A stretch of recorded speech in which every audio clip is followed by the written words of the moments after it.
Hello guys. आइए आज हम बात करते हैं दीक्षांत समारोह के बारे में। जैसा कि आपको पता है कि अभी यूपीआरटीयू का 11 सितंबर को दीक्षांत समारोह था।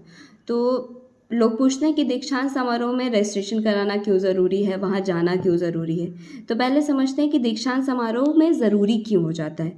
आपको पता है कि जब भी आपका कोई कोर्स पूरा होता है तो एक आपकी मार्कशीट होती है और एक आपकी डिग्री होती है। दोनों को ही आपको लेना होता है जिससे आप आगे उनको किसी चीज़ में लगा सकें। तो आप वो प्राप्त कैसे होते हैं? यदि आप दीक्षांत समारोह में रजिस्ट्रेशन करते हैं तो वो दोनों ही चीज़ें आपको कॉलेज या यूनिवर्सिटी इलाहाबाद जो है वहाँ से आपको बहुत आसानी से जाके आप रिसीव कर सकते हैं।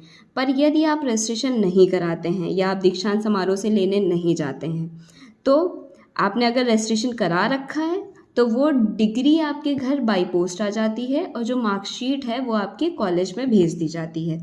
पर अगर यदि आप रजिस्ट्रेशन नहीं कराते हैं तो वो आपके बाई पोस्ट आती है और उसको आने में बहुत सारा समय लग जाता है। तो इसीलिए ज़रूरी होता है कि दीक्षांत समारोह में आप रजिस्ट्रेशन ज़रूर करा लें। तो आइए समझते हैं कि दीक्षांत समारोह में रजिस्ट्रेशन कैसे कराया जा सकता है।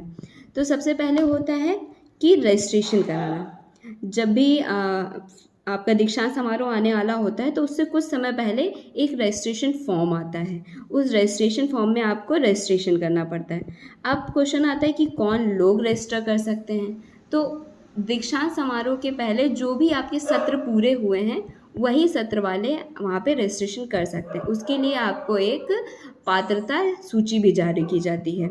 वो पात्रता सूची में आप अपना नाम भी देख सकते हैं और उस हिसाब से आप अपना रजिस्ट्रेशन कर सकते हैं। अब ये रजिस्ट्रेशन किया कहाँ से जाएगा?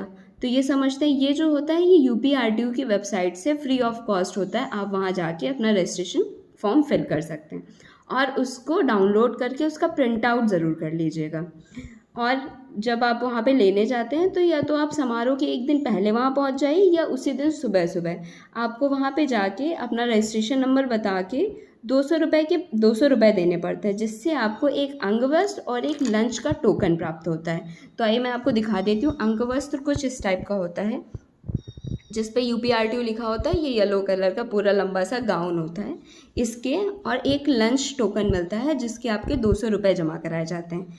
अब आते हैं कि ये सब आपने कर लिया, उसके बाद आता है समारोह का दिन। तो समारोह के दिन आपको सुबह सुबह ही वहाँ की अटल प्रेक्षागृह में जाना होता है। आप मॉर्निंग ही चले जाइए क्योंकि अगर आप 10 से लेट होंगे तो वो आपको अंदर एंट्री नहीं देते हैं। तो आप 10 के पहले ज़रूर पहुंच जाइए ताकि आप वहां पे हॉल में एंट्री कर सकें। अब एंट्री के लिए मस्ट होता है कि आपके पास आपका रजिस्ट्रेशन फॉर्म होना चाहिए। यदि आप अपना रजिस्ट्रेशन फॉर्म नहीं ले जाएंगे तो वो आपको अंदर जाने की अनुमति नहीं प्रदान करेंगे। तो ये जानकारी थी आपके दीक्षांत समारोह की। आप दीक्षांत समारोह अटेंड करिए, 2 से 3 घंटे का होता है मैक्सिमम।